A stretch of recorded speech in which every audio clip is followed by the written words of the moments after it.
রিলেশনশিপের সমস্যায় ভুগছেন, বুঝে উঠতে পারছেন না কোনটা ঠিক কোনটা ভুল, আপনার ভুল হচ্ছে না আপনার পার্টনারের ভুল হচ্ছে, বা আপনি সবসময় একটা যখনই ভাবছেন যে এই পার্টনারটা আমার জন্যে ভালো হবে, কিন্তু আপনি ভালো পার্টনার অ্যাট্রাক্ট করছেন না, জীবনে সবসময় একটা ইমোশনাল কনফিউশন আপনাকে ঘিরে রাখছে, তাহলে আপনারা রেকির দ্বারা আপনার স্যাক্রাল চাকরা মানে স্বাদিষ্টান চাকরা, যেটা নাভির 3 আঙুল নিচে থাকে, সেই জায়গাকে হিল করুন রেকির দ্বারায়।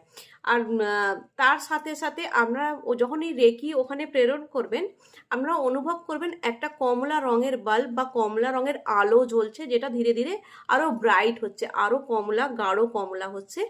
আর আপনাকে বলতে হবে যে হে ইউনিভার্স, হে বিশ্ব শক্তি, আমার মধ্যে যে নেগেটিভ এনার্জি আছে, আমার রিলেশনশিপ নিয়ে বা আমার ইমোশন নিয়ে যে কনফিউশনের মধ্যে আমি থাকি, সেটা হিল হচ্ছে এবং আমি খুব ভালো আছি, আমি দারুণ আছি, আমি নিজেকে ভালোবাসি, আমার আশেপাশে সব জিনিসটাকে আমি ভালোবাসি, সবাই আমার সঙ্গে খুব ভালো থাকে এবং আমিও সকলের সাথে খুব ভালো থাকি।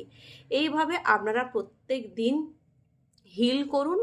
আর তার সাথে আর আপনারা যারা রেকি জানেন না, রেকি জানলে তো আপনারা আপনাদের সিম্বল অনুযায়ী সিম্বল ড্র করবেন, রেকিকে আহ্বান করবেন, স্বাধিষ্ঠান চক্রে হাত রাখবেন, গোল্ডেন লাইট, যে হোলি ফায়ার শিখেছে সে গোল্ডেন লাইট ফিল করবে, যে উসুই রেকি শিখেছে সে হোয়াইট লাইট প্রেরণ করা ফিল করবে।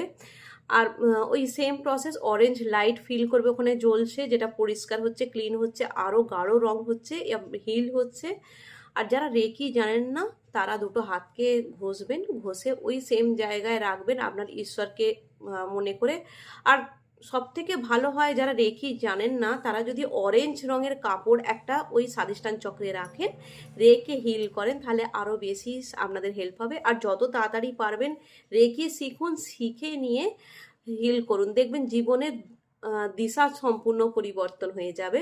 আপনার অরা, আপনার চাকরা হিল হবে, জীবনে অনেক কিছু অ্যাট্রাক্ট করবেন, সোলমেট কানেকশন অ্যাট্রাক্ট করে, বারবার যে সম্পর্কের মধ্যে সমস্যা আসছে সেই সমস্যার নিদান হবে এই রেকি শিখে হিলিং করলে। তো আপনি এইভাবে আপনার স্যাক্রাল চাকরাকে হিলিং করুন এবং আপনার যে ইমোশনালি যে সমস্যা আছে, ইমব্যালেন্স চলছে, সেইটাকে হিল করুন, জীবনে নতুন দিশা আনুন।